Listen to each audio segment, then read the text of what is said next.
What do you mean he just wasn't here? Don't say that to me, Hay. Don't say that to me again. But, sir, he wasn't. I can see that, Hay. Think I'm blind? Is that what you're saying? Am I blind, Hay? No, sir. What about you? You blind? Tell me what this is. Last night's count. Mm-hmm. You see Dufresne's name there? I sure do. See, right there. Dufresne. He was in his cell at lights out. Stands to reason he'd still be here in the morning. I want him found. Not tomorrow, not after breakfast. Now. Yes, sir. Let's go. Move your body. Move it! Stand. Well? Well, what? I see you two all the time. You're thick as thieves, you are. He must have said something. Also, Warden. Not a word. Lord, it's a miracle! Man up and vanished like a fart in the wind. Nothing left but some damn rocks on the windowsill and that cupcake on the wall. Let's ask her. Maybe she knows. What say there, Fussy Britches? Feel like talking? Ah, guess not. Why should she be any different? This is a conspiracy. That's what this is. One big damn conspiracy! And everyone's in on it! Including her.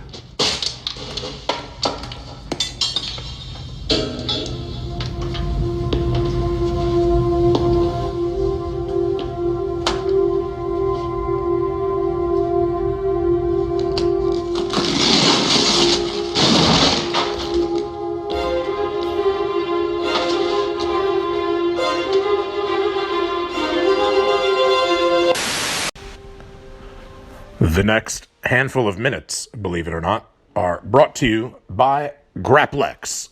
Grapplex, it won't come undone. Or it will. Whatever's sexier.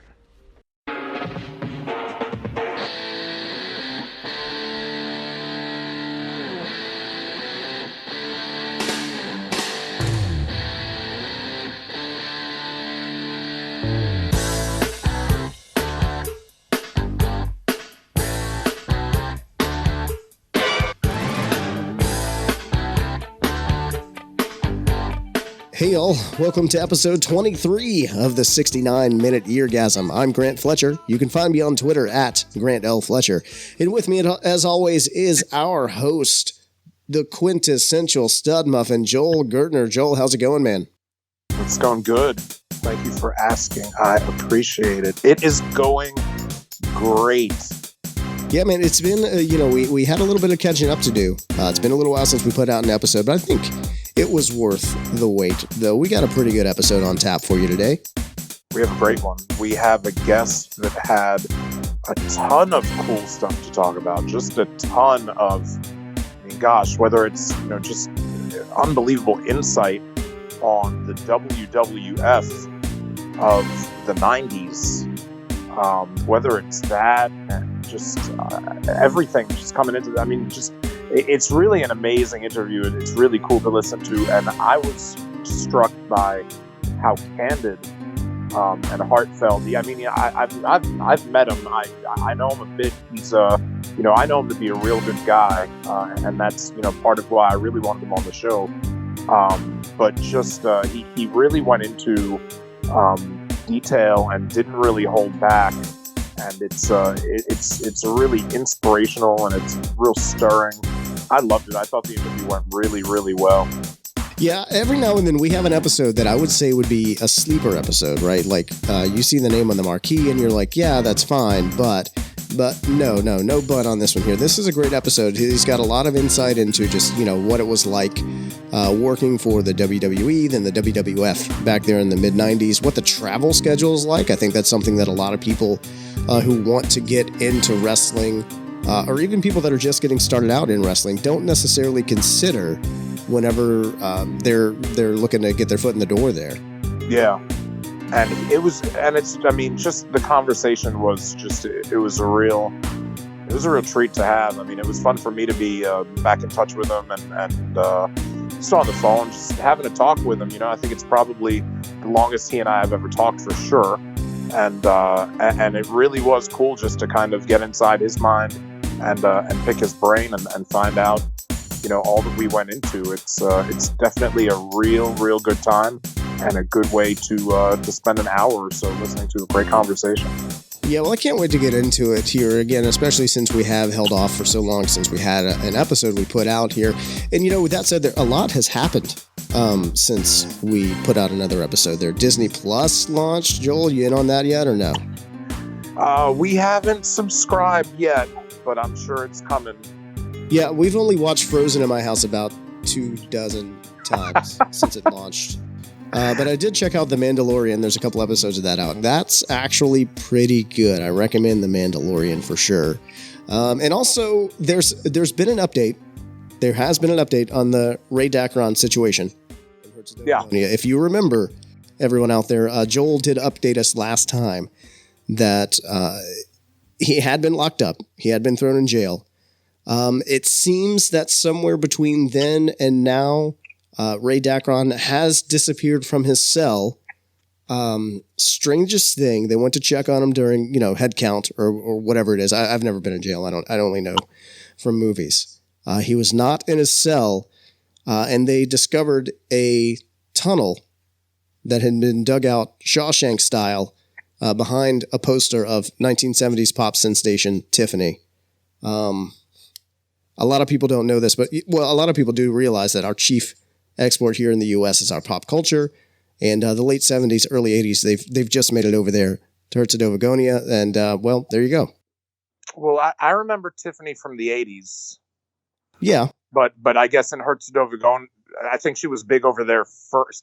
I'm not sure. And then the whole story is just so, like the way it got to me, and granted, I mean, maybe this is because I was watching a different cable news network, but the way I perceived it is that they found a bunch of Graplex t-shirts hanging from the ceiling and a note that said Ray Dacron didn't kill himself.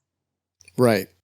So I have no idea. Like now I'm completely like history's mysteries, like it's Ouija board style. And I'm waiting for him to reach out, because again, expect anything. But with Ray Dacron, like I don't really ever expect anything, which means you have to expect anything. Yeah, I mean, I knew everything was fine here because the checks kept coming in, and okay, let me clarify there. It's not check. He doesn't pay us in dollars. Well, they're coins. Yeah, they're Bitcoins. Right. Well, they're not, but it's not Bitcoin. It's the old. It's the bits. It's if anybody remember. Now I'm going to sound like Jim Cornette, but if anybody remembers, like it's like there used to be a coin called a bit. It was half of a quarter. 8 of them made $1. It was 12.5 cents. It was if you walked into the brothel with a bit, then you had a bit more than the next guy who was coming in on Tuesday for like 10 at a time for a dime Tuesday. You know what I mean? If you strolled in with a bit, then never. Anyway, it doesn't matter. But so long story medium. What was I saying?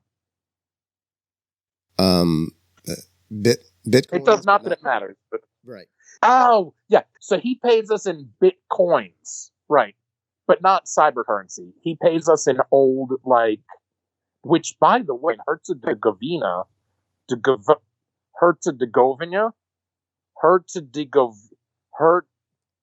It hurts when that. So where he's from. Yeah, I never get the name right myself. I'm pretty sure I don't ever say it right.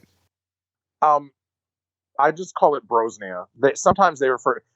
There's a part of it where just people in the business live, and they call it Brosnia. It doesn't matter. So anyway, so he pays us with these Bitcoins. He pays us with a good bit of them. And by that, I mean quite few. Just enough so that it's still under $1. And you'd think because they come quarterly, but no, they come yearly. And like you said, we just got one, right? Yeah, just got one. It had happened after he got locked up, so I was pretty sure the company was still around and functioning. Yeah. Well, It's yeah. just a tale that gets stranger by the day, really. Yeah. Yeah, I just know I have not gotten a phone call from him for a while. But that said, though, if our listeners out there are looking to get a phone call from someone special out there, there is a way they could do that. Speaking of... Well, yeah, it depends how you measure. I mean, if I'm someone special, then it's easily doable. I won't call you just for any old reason, but if you happen to buy a Graplex t-shirt as part of the deal that I've signed with Ray Dacron, if you buy a Graplex t-shirt, I will call you. And all you need to do is show proof of your Graplex t-shirt. We want you to wear them with pride, like Gregarious Greg Hansen on Twitter when he met, almost just as stylish as an average t-shirt. And come on, don't tell me out there that you've never worn a t-shirt. You've worn a t-shirt. And if you've worn a t-shirt, just because you haven't yet worn a Graplex t-shirt doesn't mean that never in your life will you wear a Graplex t-shirt. You're definitely going to wear a Graplex t-shirt. And when you do, you not only have a Graplex t-shirt, which should last, again, about 50, if you take good care of it, maybe 70% as long as the average t-shirt. But what you will get is the experience of a lifetime, a once-in-a-lifetime experience. You will enjoy this part of your lifetime more than lots of other parts of your lifetime as I jump on the horn, punch the numbers, reach out to you, and hit you up. Yeah, so there you have it. Whenever you go to ProWrestlingTees.com/Joel Gertner, buy yourself a Graplex t-shirt, make sure you leave your number, and somewhere in the near future, you will have the ear of the lyrical miracle himself, Joel Gertner, meaning you can ask him all kinds of questions about all kinds of things, like, I don't know, whether or not a hot dog is a sandwich, or what was it like to work with Jenna Jameson at Hardcore Heaven, or what was it like to get a fireball spat in your face by Balls Mahoney? Just, all kinds of questions. Just spitballing some ideas out there for you guys, really. Yeah. And if you buy two, one lucky female in your household or family will be entitled to a 20% discount off the boyfriend experience, which is currently trading at about $1,595. Oh, you're running a winter special? Cold in the winter, and I'm a humanitarian. Well, God bless you, sir. Gotch bless you, sir. I'm sorry. Gotch bless you. I didn't hear you sneeze, but Gotch bless you anyway. Well, that's awesome, man. That's awesome. I don't know if we have anything else we really need to cover this week. I think we've pretty much got it all out of the way because our guest is really going to be doing all the talking. Yes, and when he does, he'll be saying a lot of enlightening things that a lot of people have not yet heard, because this guest doesn't just run around willy-nilly doing podcasts. He lives a private life now, a modest life. He is outside of he still appears. He still does an occasional match. He still does an occasional convention, but he is retired for the most part, and but somebody who has a whole lot of wisdom. Again, a really great guy, somebody who can really paint a picture, somebody who can really teach and tell a story and motivate, a lot of which he does in his day-to-day life. And I think this is going to be a really, really, really great show. Well, I think that just about sums up this intro here. Ladies and gentlemen, here's Duke the Dumpster Droese. And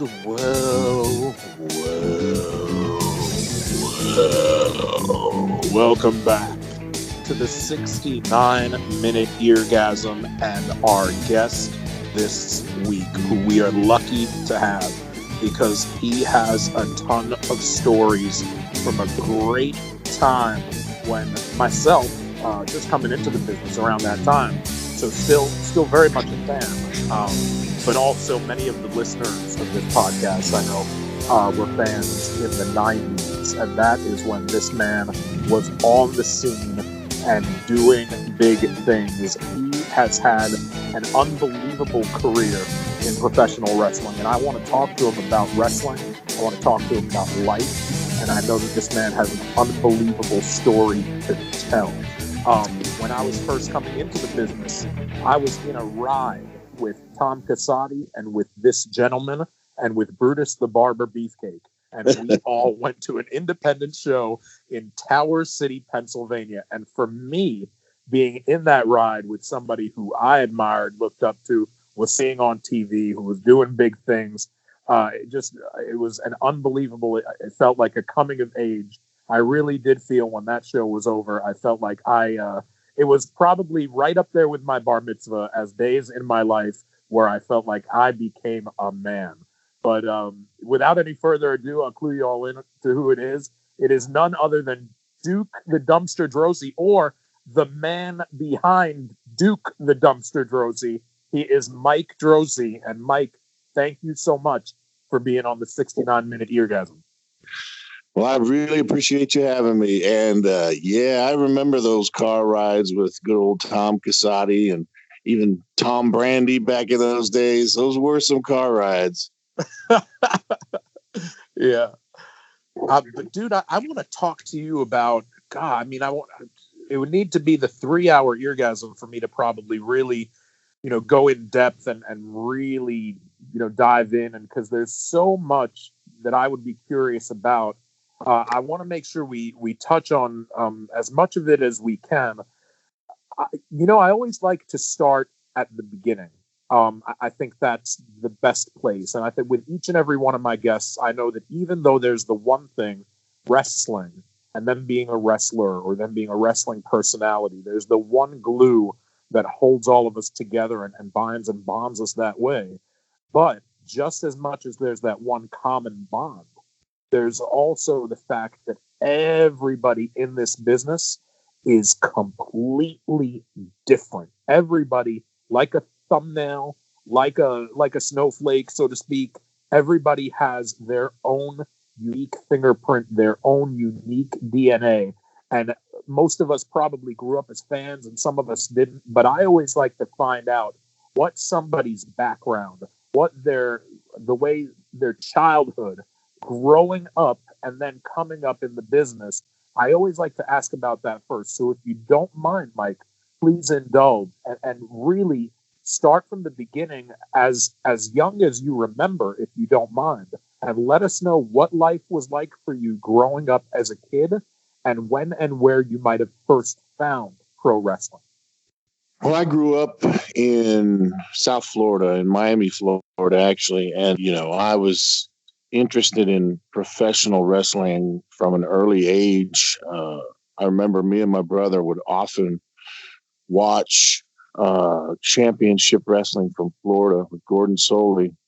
Religiously, we would watch that show on weekends. And for me, I was a big fan of wrestling, and I got some of the Texas stuff, world class stuff out of Texas. I would see their show. They had it sometimes. And then later on, you would start to see the stuff coming from Vince McMahon in New York, and then WCW got much stronger and it kind of took over Florida. But we were watching all these things. And me and a buddy of mine, this cat named Kurt Silk, used to go out and we played whatever sport was in season. We would be playing out on the neighborhood, but we would always do wrestling moves, man, right on the ground, like in the grass or on the concrete. I was doing brain busters and stuff. And this kid took every move I wanted to practice, suplexes, you name it. And that's where I started messing around with it. As I grew up and got into high school and stuff, I became an amateur wrestler. And interestingly, that after I finished my amateur wrestling, we had a fundraiser that was actually the wrestlers, some of the wrestlers from Florida, like in WCW, I guess it was transitioning to at that time. And it was like Barry Windham, Lex Luger, Kevin Sullivan, Dusty Rhodes, these kind of guys. And they came and they did a show at our school gym. And my dad actually asked around about where there was a local school or a ring where I could learn how to be a pro wrestler. And that's where it all started. A dude named Tyree Pride told us about a ring that was in a warehouse in Opelika, Florida, which was near where I lived. And this guy, Bobby Wales, was teaching people. And I went down there and learned. It took about 6 months before I had my first match. I learned in the same class that I was in, Norman Smiley, and a bunch some other guys that never really wrestled anywhere. But that's kind of where it all started. As a kid, championship wrestling from Florida, messing around in the neighborhood like a lot of people did, I'm sure. And just as I moved through school and different sports, in the back of my mind, I always thought that I wanted to become a professional wrestler. And your dad, I guess, was super supportive then, right? Probably beyond supportive if he took the initiative to ask on your behalf, I guess. Yeah, because he knew I was too much of a chicken shit to talk to the wrestlers. So it was funny because he did. He took the initiative. He walked right in the locker room. See, the amateur wrestling team, we got to work security. We walked the wrestlers to the ring, and I'll never forget just thinking about how big Lex Luger was because I was walking behind him. But I was like in awe of these guys, and so I was too scared to walk in the locker room and talk to them. And sure as shit, my dad walked right in there and started talking to him. And they told him, they pointed him in the right direction. Thank God he did that. But then the funny thing about it is, however many years later it was, 1994, I was in the locker room with a lot of those same guys that I was walking to the ring that night. That's amazing, right? Yeah. That's awesome. So then with sports, with organized sports, with either amateur wrestling or high school, college, that kind of thing, before exclusively, just focusing all your time and effort on pro wrestling, how far did you go with athletics beyond pro wrestling? I just played a little bit of football in high school, and then I wrestled my junior and senior year in high school. And that's what I really had a love for, was the wrestling. And while I was obviously, like I said, we were still in school when I found out about the wrestling school. So that's when I started learning. I was still in high school when I started learning to become a pro wrestler, and the amateur wrestling helped me tremendously in learning to become a professional wrestler. Just number one, because I was in great shape, and two, it was just easier for me to pick up what they were teaching me in terms of moves and positioning and timing and all these things. I just had a much easier time, and I have to attribute that to the amateur wrestling that I had in high school. So later in high school, junior year, senior year, as you're starting, to learn the ropes in the pro wrestling business, and then maybe also right after high school, maybe in your late teens. So the second half of your teenage years, you're starting with wrestling, I guess. And what I'm wondering is, what are your days looking like? What's your life looking like in general? Are you juggling having a relationship with wrestling? Are you juggling having maybe a first job with wrestling? Like, what's life like in your very, very early days when you're in wrestling school, even maybe prior to going out on your own, taking bookings, working the local circuit, that kind of thing? Well, my thing was, I was, finishing high school. I'm sure I was working somewhere. I don't remember where I was. I don't even remember where I was working then. But I was doing wrestling practice on the side. And then after I graduated, I went to college. I went to the University of Miami. But I started taking wrestling bookings kind of part-time on the side throughout Florida while I was going to school at the University of Miami. So I was kind of splitting my time and, of course, working as well. So, I was kind of just trying to take wrestling bookings wherever I could get them down there, basically, and fitting it into what I was trying to do with school and everything else. What was your focus as an undergrad, like in your years at U of Miami? What kind of stuff were you doing in the classroom? What were you looking to do and enjoying most? Well, I'll tell you, it's, I had, my mindset was I was going to become a professional wrestler, but my mother worked for the University of Miami in their laboratories at Jackson Memorial Hospital as a microbiologist, but she worked for the university, which meant I got tuition remission, free tuition, as long as I got in school. So I barely got in because my grades weren't great in high school. I was an average student, but I did get in. So I just took something that kind of interested me, which at that point was criminal justice, and I minored in philosophy. And I just, with the full intention of just having a degree as a backup, because I knew I was going to go full force for professional wrestling as soon as I graduated, which is what I did.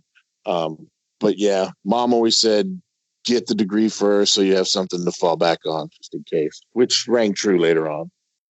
How long would you say you were in the business before, wrestling professionally, getting paydays?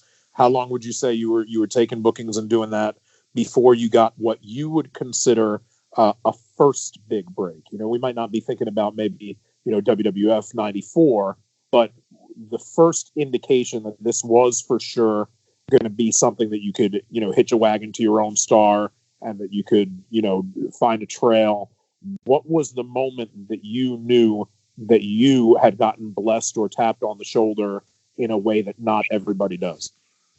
It was the World Wrestling Federation, because I was probably at that time one of the better wrestlers down in South Florida, and I was getting paid pretty well for, those small little independent type shows. But obviously I didn't have any guarantee anywhere. I was just going from place to place, getting booked on those local shows and finishing up school. So when I finished college, I made the move to try and get in the World Wrestling Federation. And what I did, it actually worked. So that was probably that moment that you're talking about where I realized, okay, now I've got a chance at making this happen, when they called me and brought me up for a tryout and all of that.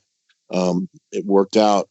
And that was definitely the moment where I realized, okay, I could probably make a living doing this. It's probably more than just a pipe dream, which many people told me on the way coming up through the business. There's lots of people that naysayers that tell you it's a pipe dream, but I think WWF was the first real break that I would consider a break, because there really wasn't many other places to go. I did TV for AWA when I was 18 or 19. It was ICW AWA though. After Vern Gagne and them didn't own it anymore, the Savoldis took over. I did one TV shot for them. And I did a TV shot in an enhancement match for, I guess you would call it the NWA or WCW, but it was still out of the Tampa Sportatorium where they taped the old Championship Wrestling from Florida, right before they finished using that place.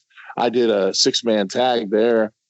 Me and another guy, Jimmy Young, and this guy, Sam Bass, wrestled Ron Simmons, Brady Boone, and Big Scott Hall. And I was about 19 years. I think I was 19 years old then too. That's awesome. Who else was on that Savoldi crew? You mentioned ICW kind of Savoldi version of an AWA after Vern. Who else was on those shows? He still had a lot of those guys a lot of the talent from the AWA. Nick Bockwinkel was there. Larry Zbyszko was there. Boris Zukov was there. What was the manager's name? Adnan Al-Casey Adnan Al-Casey, yeah. Or Skandar, no, Adnan Al-Casey. That was the one. Yeah, he was there. There was a lot of pretty big names there, man. It was interesting to sit in a locker room and listen to those guys talk. And I was 19 years old probably. And I didn't know what was. As a matter of fact, my very first match was for the AWA in the Davie Rodeo Arena. It was a house show. And I wrestled this guy, and man, I just remember Nick Bockwinkel yelling at us because we were talking over our match out behind the locker room, and there were fans outside the fence. I guess they could see us. And that was my first lesson in kayfabe. Wow. But yeah, that's where it all kind of started with that AWA group. It was just really interesting because, obviously the Gagnes didn't own it anymore, but those guys were still kind of hanging on, I guess, to see what was going to happen. So, Right. And then how was the atmosphere? Then you mentioned, the Florida taping that you did that was kind of still, CWF kind of Tampa Sportatorium. But if this is the early 90s, then I'm thinking that this is maybe, some of the kind of towards the end there and some of the last of the tapings. What was the atmosphere? It was probably like 88, 89. I want to say it was right around there. Uh-huh. Yeah, but it was cool, man. It was being in a locker room and the people I idolized when I was coming up in wrestling, I think the people that I watched, Ric Flair and the Road Warriors, those were the two. Ric Flair I watched as a singles wrestler, and the Warriors just because it was just such a spectacle when they wrestled. But Ric Flair was there, Lex Luger was there. Man, there was a lot of people. The Barbarian was there, Scott Hall, Ron Simmons, of course, those guys. And it was just amazing to me to be sitting in the locker room with those guys. I was just like, wow, these are these guys that I've been watching all these years. So, it was kind of a mark out moment for me, but, I just absorbed, I listened, I learned as much as I could, and it was a great experience. So now talking about WWF and heading over there and that being your first big break, do you know, how did you land on their radar? How is it they found out about you? Did somebody put a word in? Did they see a tape? Did they read about you in the sheets? Because I think you had a similar gimmick on the indies that you wound up using there. Just tell, if you don't mind painting the picture and telling the story about, how does one go from wrestling in Florida and doing, taking bookings and just doing enhancement stuff and learning the ropes and how does one go from there to being with what was starting to become a global powerhouse? I didn't take the normal route.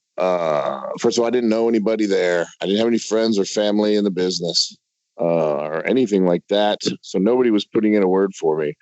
What my plan was, as I was graduating college, I was wrestling in Florida as the garbage man, Rocco Gibraltar, and I was taping every single match I was doing. Every match with everybody I wrestled. And basically, me and my brother put together a promo tape with me cutting a promo, a highlight reel, and then an entire match. And we did it with 2 VCRs and VHS tapes.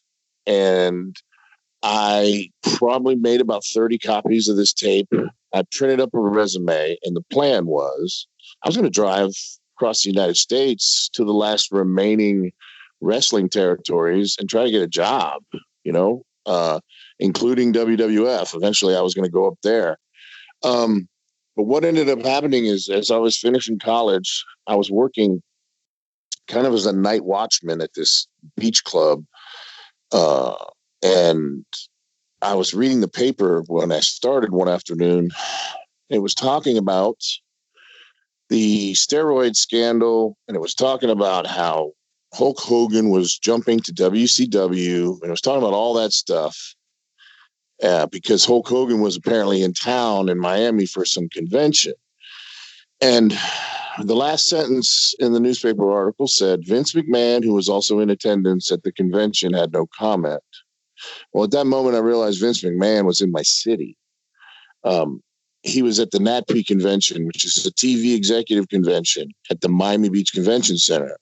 So I realized at that moment I had to figure out a way to get in there and walk up to him myself. So one of the members of this private beach club I was working at was an executive at Channel 2 in Miami, Florida. And he happened to have the credentials you needed to get into the NatP convention. So he gave me his credentials. I put on a suit and took one of my promotional packages, and I walked in the front door like I was an executive. And I walked right up to the WWF booth, and I walked right up to Vince McMahon, who was having his cup of coffee in the morning. And I introduced myself and pitched him for about 45 seconds. handed him my promotional package, asked him to give me a call, and then I left. And about a week later, J.J. Dillon called me. That's amazing. Yeah, That's an unbelievable it's not story. the That's a regular great story. path. Nobody does it anymore because they won't let people walk up to Vince anymore. It's how I got my job with Paul Heyman. It was literally elevator pitch. I was at a hotel that all the boys went to after the show at the ECW arena, in the lobby, hanging out. There he was. He was pressing the button to go up. I was like, up. If he goes up, that if I have one chance, it's now.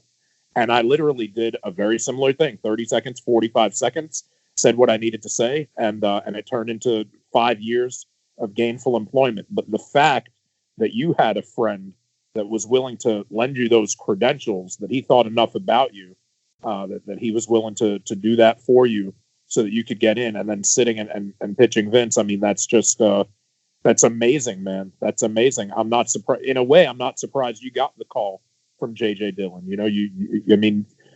I mean, tell me how you felt. I mean, rather than put words in your mouth, like when you realized it worked and when you got the call, I mean, how was the call, and what were you doing? What was post-call? I mean, what were the next few weeks of your life like after it worked?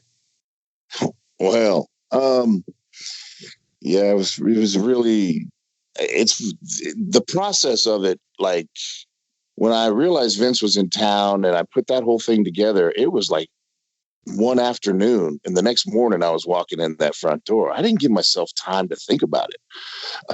You probably did the same thing when you got in that elevator. You didn't give yourself time to get intimidated or worry about what could go wrong. You just went after it. And that's what I did. A buddy of mine gave me a great piece of advice. He said, listen, if you see Vince McMahon by himself, you better jump on it, because he's not going to be alone for long. People are going to be around him all day. So, and that's exactly what happened. I got him alone. But yeah, I walked in, I gave him the pitch, and I got out of there. And the funny thing was, I made a point to walk right past the WCW thing, their set up, and I didn't stop there. And I know he could see me, and I just kept walking. And but yeah, then I went home. As I walked out the door, I was like, oh, I freaking couldn't breathe for a couple seconds. I couldn't believe what I'd just done. Then I just got in my car, man. I drove home. I said, all right, well, I've done everything I can do. We'll see what happens.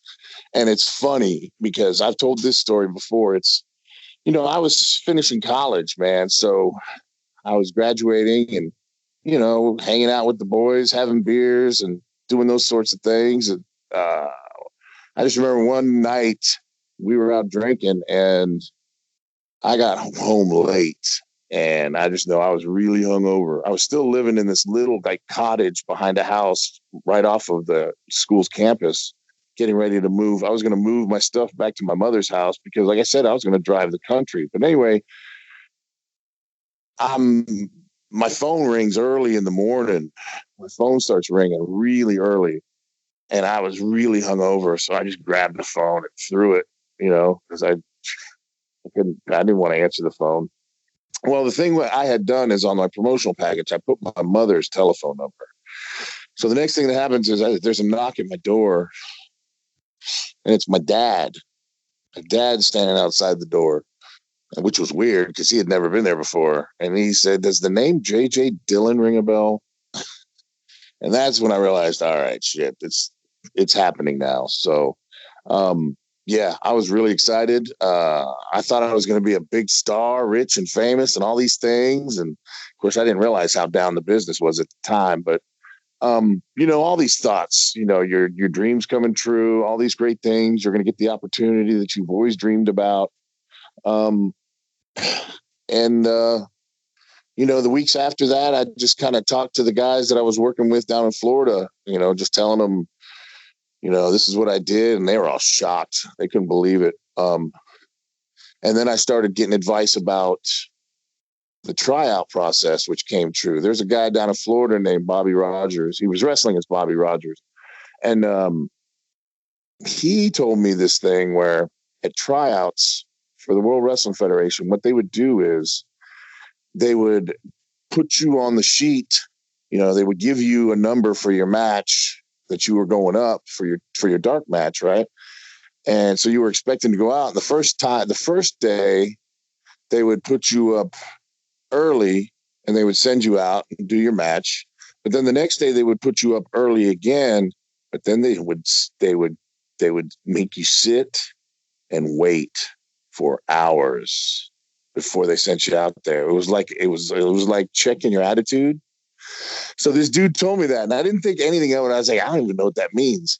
And sure as shit, man, he was exactly right. And it is my understanding that they still do that to guys to this day that are there for tryouts and dark matches or however they do it.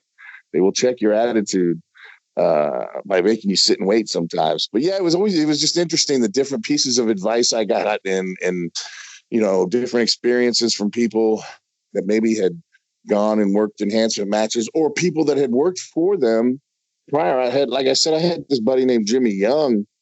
He had wrestled as an enhancement wrestler for them. Him and Joe Murto were a tag team back in the late 80s, back when a lot of those guys traveled with them, like SD Jones and Coco Beware. But anyway, he gave me a ton of good advice just about how the business ran and who to be friends with or talk to and, try to get advice from up there. So I had a lot of good advice. And, then I eventually went up for the tryout and wrestled Reno Riggins.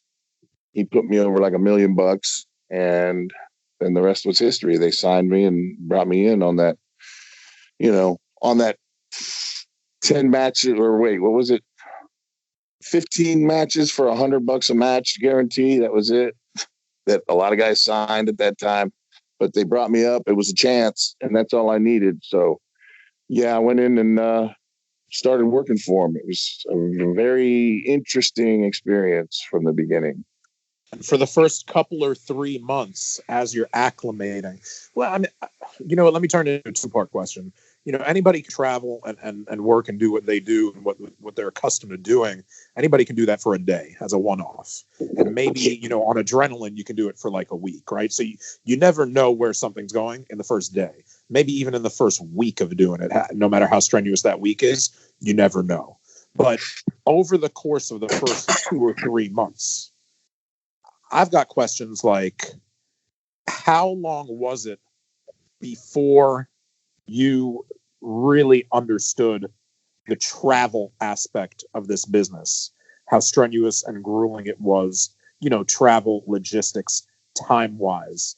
And then also, if you could tell me, that guarantee, the 15 dates at like $100, the real downside kind of guarantee. I'd heard about that before, but I'm curious, in your first couple or 3 months, how often were you effectively actually working?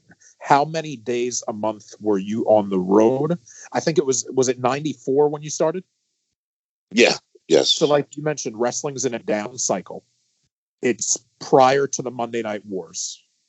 How many days a month in your first months there are you working versus how many you're home? And how long did it take until you realized the travel aspect and that you are now an on-the-road performer? It was definitely a wake-up call. I was wrestling once every 2 weeks, once a month down in Florida, maybe once a week if I could catch bookings. But within the first few months, you realize, okay, this is a different animal, man. You got to take care of yourself because this road, just the road itself, is going to beat you down. And in the beginning, they really push you out there because they want to get you established. That's that initial investment on their part, is putting you out there, getting you on all the TVs, getting you on as many house shows as they can. And I think at that time there was an A loop and a B loop. Before that, I know they had more than that. They had 3 and even 4 loops at times. But during these down years, they had an A loop, which was the bigger buildings, obviously, and then the B loop, which was smaller. And my very first house show was in Sarnia. It was interesting because we flew to Detroit. We flew to Michigan, I think it was, and we drove across to Sarnia, Ontario, and did a show. Drove back down and went to Flint, Michigan. It was a strange loop. And then maybe one or two other shows. I can't remember, but I wrestled Bastion Booger on those shows. And that was my very first experience wrestling for the World Wrestling Federation. And I realized, there's a whole lot more to this than just showing up and wrestling in the ring. They lead you around, but you still got to get there and getting yourself around and taking care of what you need to take care of and still keeping yourself in good shape and having the ability to wrestle and all those things. So within the first few months, I realized it was going to be a treacherous road schedule. And I also started to realize the toll it was taking on my body. And it was probably, after I would say 6 months in or so when I started taking painkillers and stuff like that to help kind of get me through, which, would end up being a big mistake on my part. But that's how I tried to deal with the wear and tear from the road. Because you do take a beating, and it was a rough schedule. Were you surprised?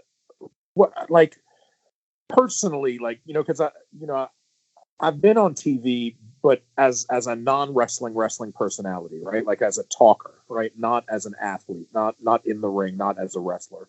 So, I've done some travel, but not to the extent, not the schedule that you were on back then. So personally, I would be curious to know what were some of the things that, because it's so hard to pull off. It's you're a stunt person, you're an athlete, you're an actor, you have to be everything to everybody. It's an all-encompassing job. It's really more than just one job being a pro wrestler. It takes an infinite kind of skill set. Between the travel, between, like you said, it's not all what goes on in the ring, but it's also politics. Between everything, what were some things that you even surprised yourself? What were some of the things that, like, you'd accomplish them and you'd turn around and look back at the end of the day and you'd say, man, you know what? I was surprised that this is the kind of situation that I was in. I would have never thought that this is part of what it entailed. But I'm also pleasantly surprised by the fact that I came through it and I was able to kind of hold my own. You know what I mean? Yeah, and I'll tell you, that's the one thing you find out really quick. The way the schedule was then and the way the grind was on the road, you find out who truly loved the business and who didn't pretty fast. The guys who really developed a bad attitude really fast and just got to a point where they hated it. Maybe they didn't love it as much as they thought they did. But you would find out really quick, and you'd have guys that would treat fans like shit sometimes. I never understood that. I always tried to be friendly with the fans, and I would see guys that acted as if they were above, even in like a planned meet and greet from the office, they would have attitudes about it. So that always kind of surprised me. I tried to always have a good attitude in that respect. And it's funny because they would always send me on the free appearances. All these other guys would get sent on paid appearances. And, Scott Hall used to always make the joke that the office would set him up on an appearance. And when he was supposed to be at home and it was for free, and he said, let Duke go do it, because he knew I would do any appearance they sent me on. And which was true, but that's just kind of how it worked.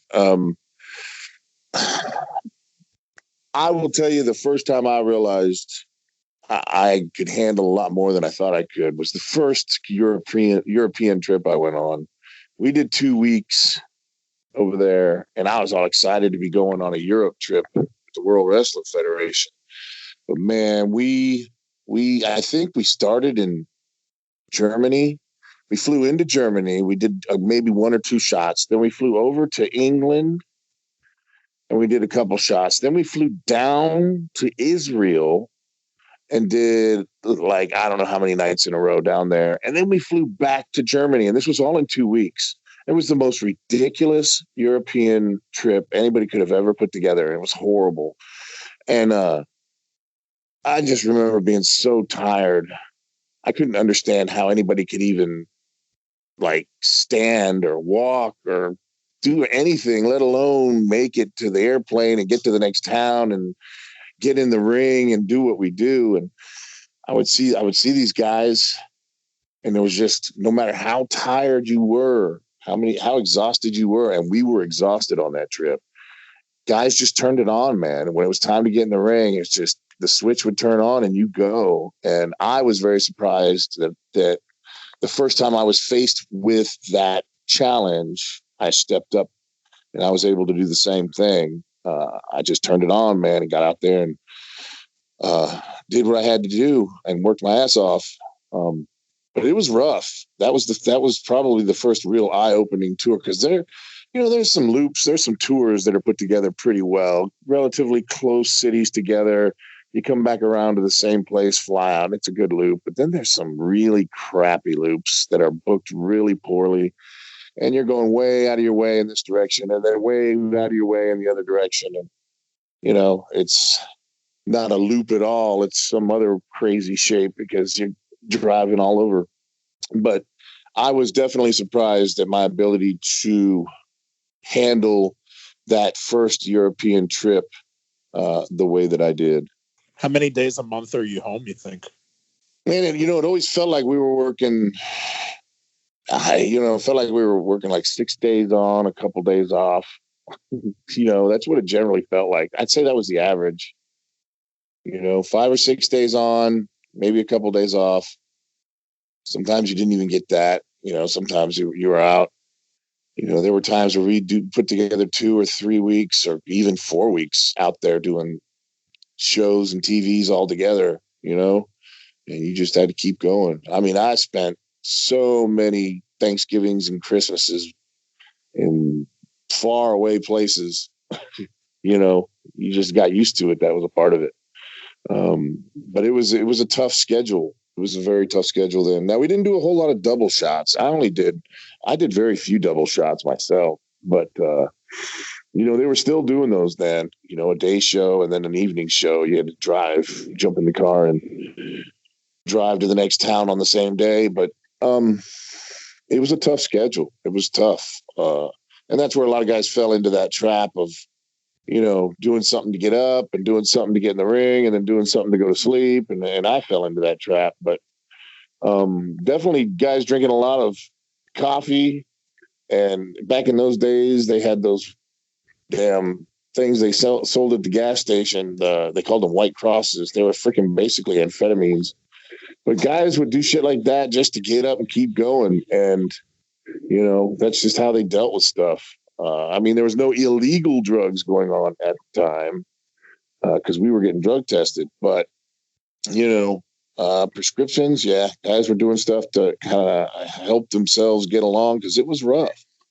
What are you doing on your days off, your days home? Like if you've got 5-6 days on the road and then you've got a couple days at home only, for you personally, obviously, everybody's different. But for you, when you've got those coveted couple days in a row that you're home, is it sleep, and more sleep? Is it look through the mail and pay the bills? Are you able to keep a hobby?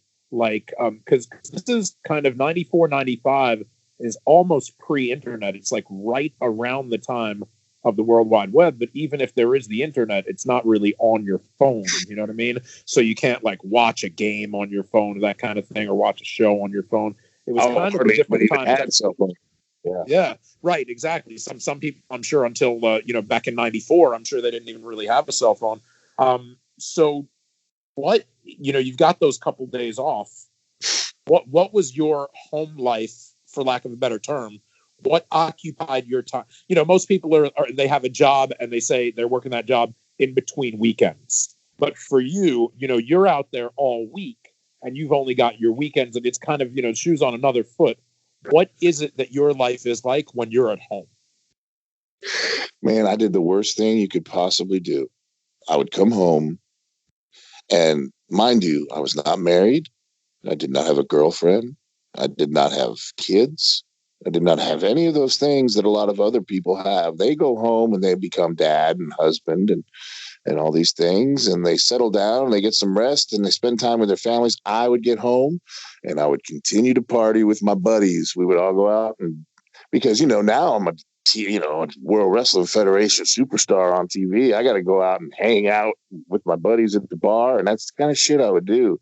So you talk about burning the candle at both ends, or whatever that saying is, brother. I was tearing it up and not getting anywhere near enough rest. I was coming home and I was continuing to have fun and party with my friends at home. And how was that affecting work? It was wearing me out. And, I would take, I got to the point, I've talked a lot about this, so it's no secret. I got to the point where I was taking a lot of prescription painkillers and stuff like that just to cope with the road. And that's what I was doing because I was just beat down, and I got to a point where I wasn't taking care of myself the way that I should have. I mean, I can look back at some of my official promo pictures, and tell you I was hungover as hell in that picture because I was out partying, and before TVs, I would be out at the bar the night before TV, staying out late at night. I was into having fun and, partying. That was a big part of it for me, which was a mistake. But it wore me out, and I ended up not thinking clearly. And that's where the trouble began with my problems with the office and stuff like that. I started to develop a bad attitude because, my mind was fogged with all the things I was doing. So that is how it affected me. I wore myself into the ground.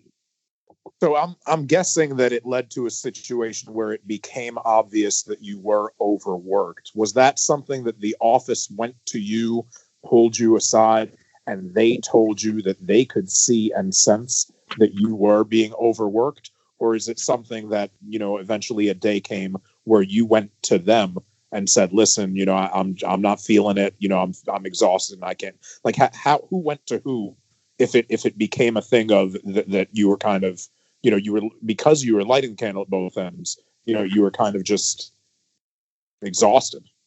In the wrestling business, they will run you into the ground. They will use you to the bitter end. They never said anything to me about anything because I showed up and I did my job. But I could have been so much better, looking back at it, if I wasn't doing the extracurricular stuff that I was doing. But I didn't necessarily go to them and say I was exhausted. I went to them and with a really bad attitude and said one day, and I've told this story, I told Vince verbatim, I said, if you're not going to use me better than this, just send me home. I actually had the balls to say that to Vince McMahon. And he just kind of took it in stride. And he had Jerry Briscoe standing next to him. But and then at that point, I think at one point he offered to send me to work in Memphis.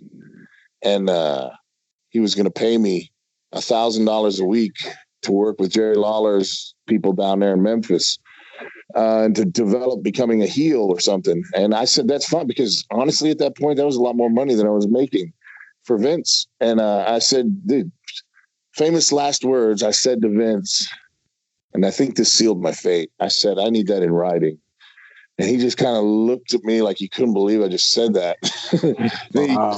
He tried to no sell it, but he said, of course, no problem. Like, he'll always say when he has no intention of doing something. But that's kind of how it worked out. I was just very irrational, man. I was making a lot of really bad decisions and choices because I was out there, man. I was worn out, and I fell into the trap of getting pissed off at how I was being used, and you can't do that. You've got to continue to try and improve yourself and improve your stock and do something to get yourself over. You can't just sit back and be in a pissy mood and complain all the time. There was plenty of guys that were pissy and complaining all the time and not doing anything to better their position. And I was one of them.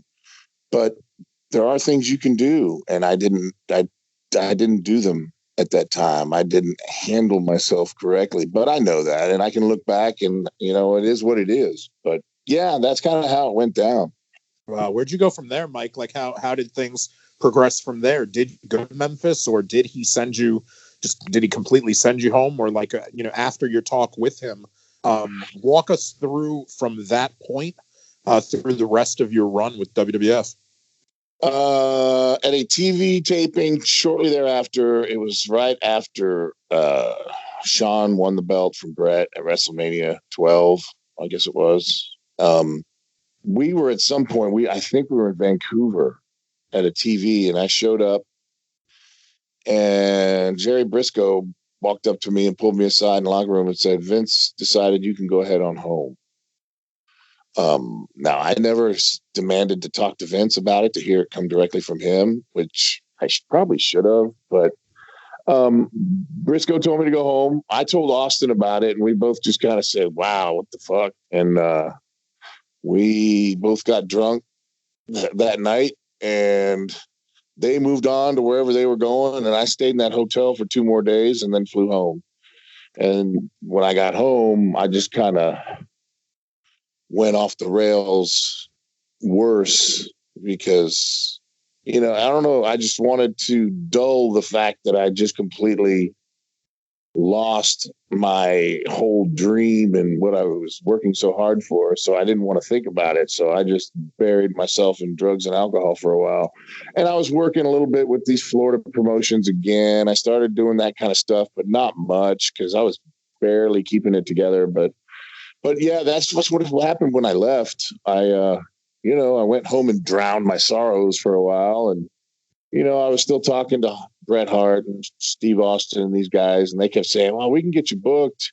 And I was like too proud to accept that. I was like, "No, I don't want anybody to get me booked. I'm just going to stay home for a while or whatever." But yeah, that's kind of how it happened. Now, you're in the business until I think you retired, at least temporarily, or at one point you retired, I want to say 2001. Yeah, I would say that I would have called it officially retiring from wrestling. Probably right around 2001 when I got fired from. I was working with this local promotion down in Florida, and I actually had a guaranteed paycheck from them, and it was interesting. But I was so messed up, I couldn't keep it together. And one day, the guy just came in my office and said, "Listen, I got to let you go, man." And I was so shocked that he had the nerve to fire me. But after that, I was done. See, before that point, I owned the ring, and I was running the wrestling school and doing all this stuff for these guys down there. But like I said, I was barely hanging on. And then when I got fired from there, that was it. I was done with the wrestling business. Then things really got bad. And I think I hung around down there in Florida for 2 more years until I just used up everything I had. And my family ended up flying me up to Tennessee in 2003 and put me in rehab. That's how bad it got. So yeah, you call it retirement. I just disappeared off the face of the earth, basically. Now you launched a new career, right? You had a second calling, and you're a teacher, right? After I moved up here to Tennessee, I kind of got straightened out, went to rehab and did all that and started rebuilding my life. And I went back to college and got a master's degree and became a school teacher. I was a special education teacher here in Warren County, Tennessee until 2013. I was also a coach, for football and wrestling and stuff like that. I did strength and conditioning coach and stuff like that. But about 2009, I had a foot injury and I made the mistake of thinking I could take painkillers again. And stuff got really bad really fast again. In 2013, I ended up getting busted for selling pills to an undercover informant, which was basically a guy that I was running around with out in the street getting pills. He set me up for the cops, and then that was it for the teaching job. I lost pretty much everything again, and had to start all over.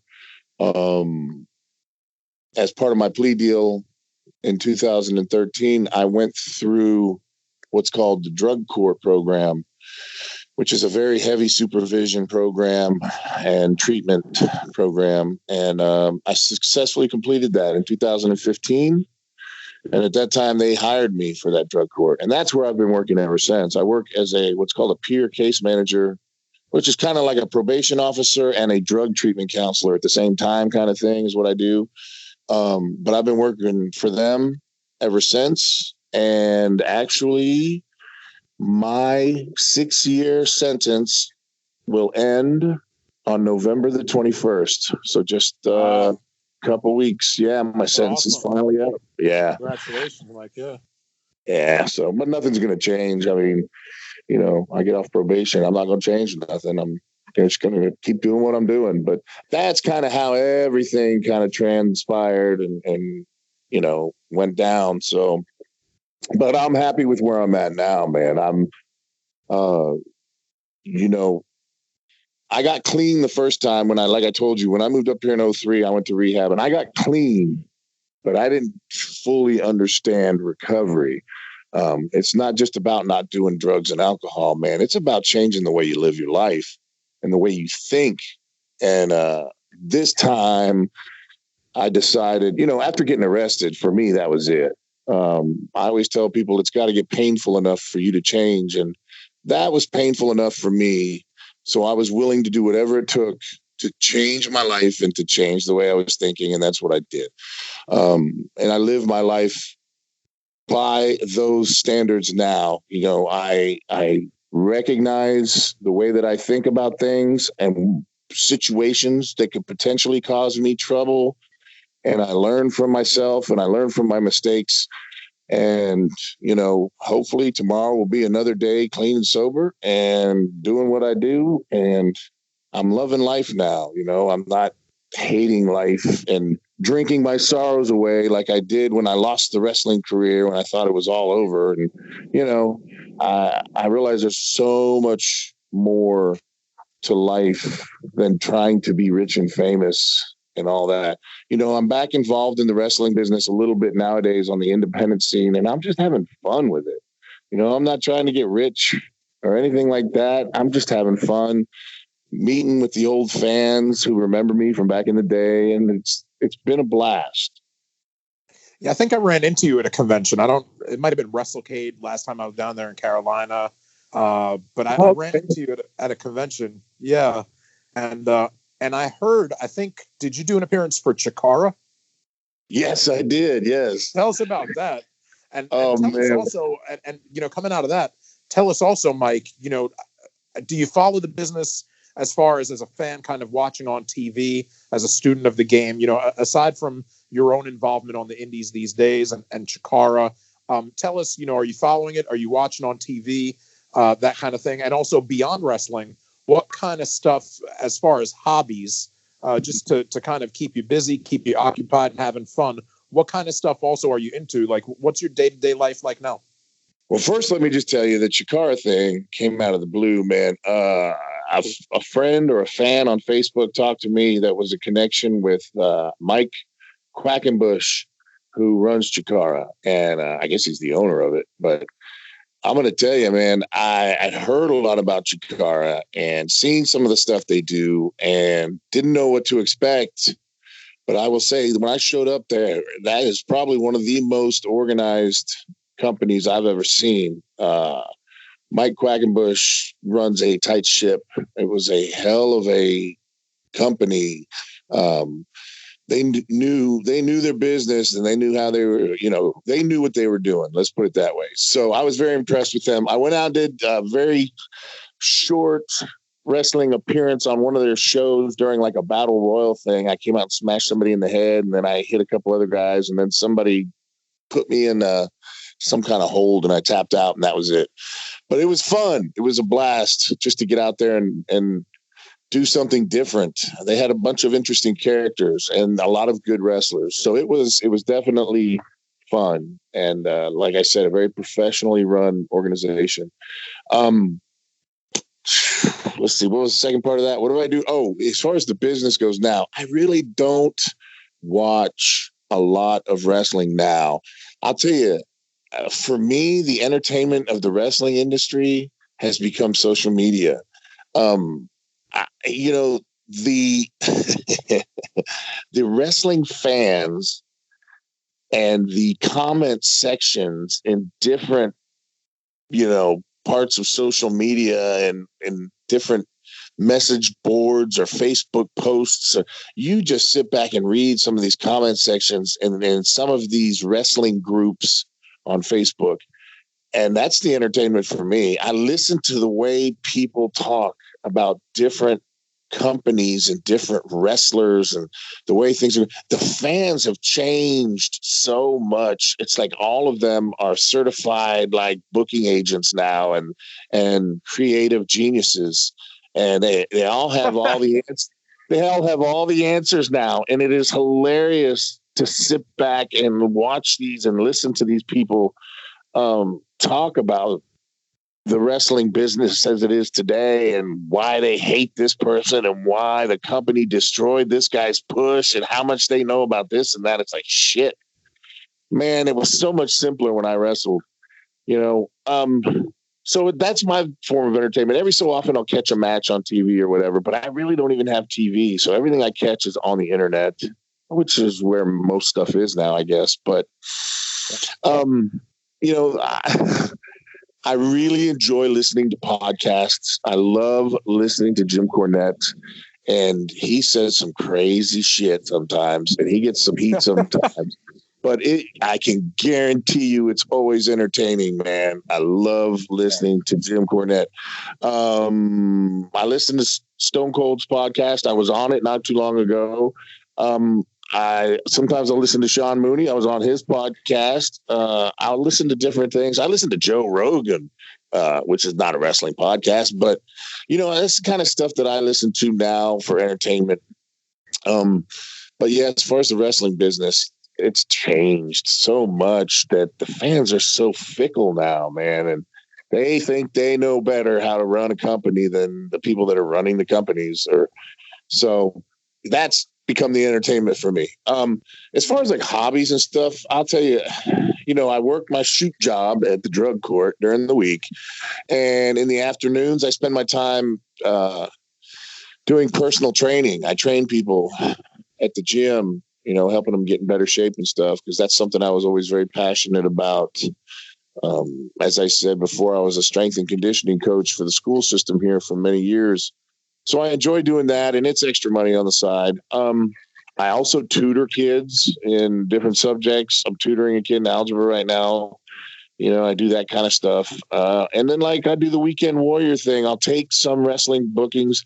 I'm not taking as many actual wrestling bookings now, though, because I've been having issues with my leg. Of course, I've talked about this, but I had my left foot amputated in 2013, coincidentally, right before I got busted. But when I wrestle, the prosthesis has been giving me issues lately with it. And it's a matter of fact, I'm laying here right now with ice on it because I wrestled last night. So I'm not taking as many actual wrestling bookings, but I'm trying to do more of the meet and greet conventions like you were talking about, the WrestleCade and stuff like that. I think I have one coming up. The next convention I'm signed for right now is March 24th, and I think Circleville, Ohio. But I'm definitely always open for bookings on that kind of stuff. And people can also always reach me through my Facebook. A lot of people know about my Facebook page where I tell all those crazy stories about stuff we were doing back in the mid 90s in the World Wrestling Federation. But I do take bookings. I do that kind of stuff. And just kind of enjoying life, man. I don't stress.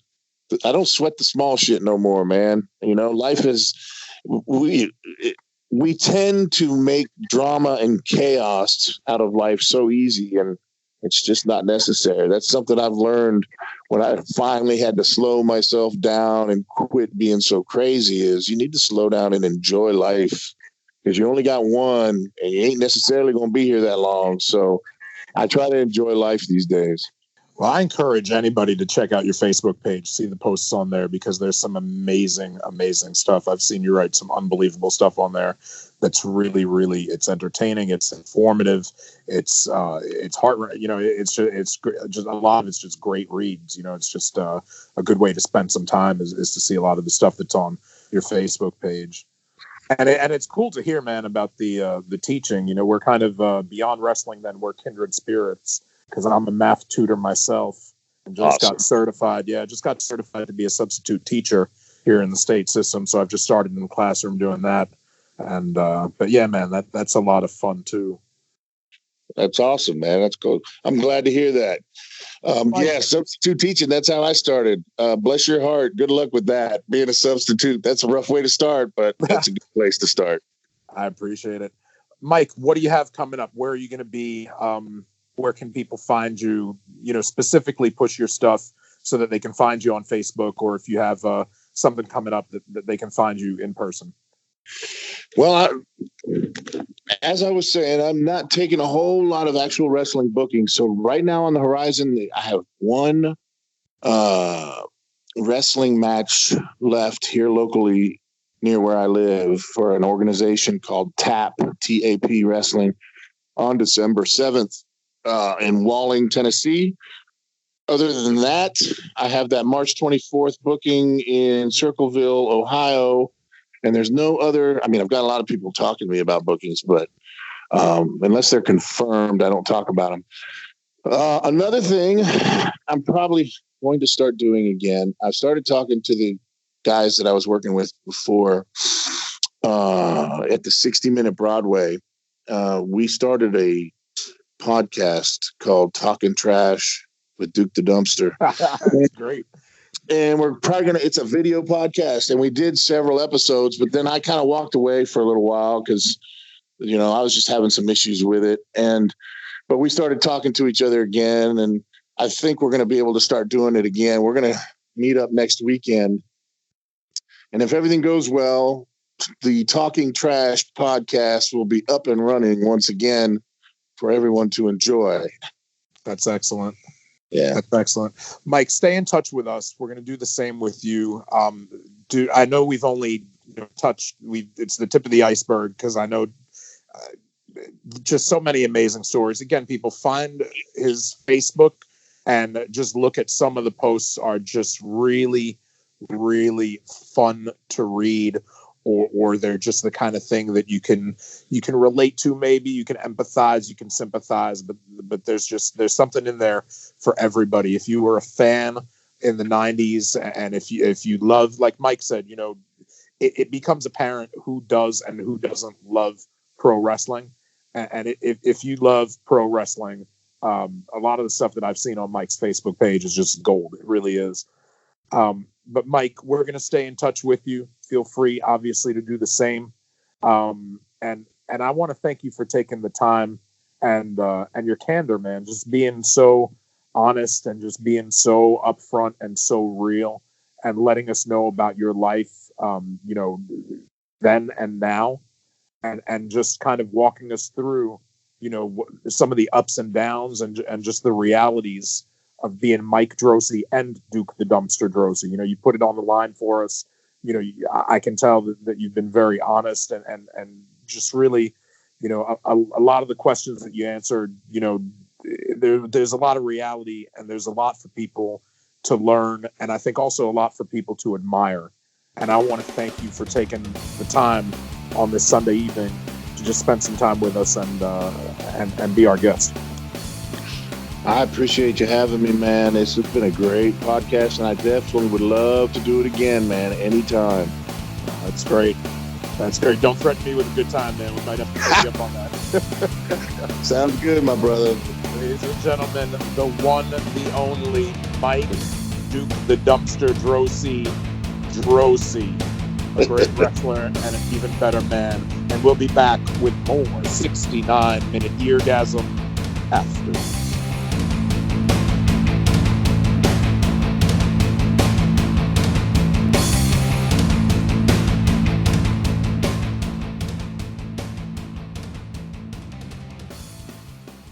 So then, anyway, we interrupt this Grapplex commercial to bring you updated information from Grapplex.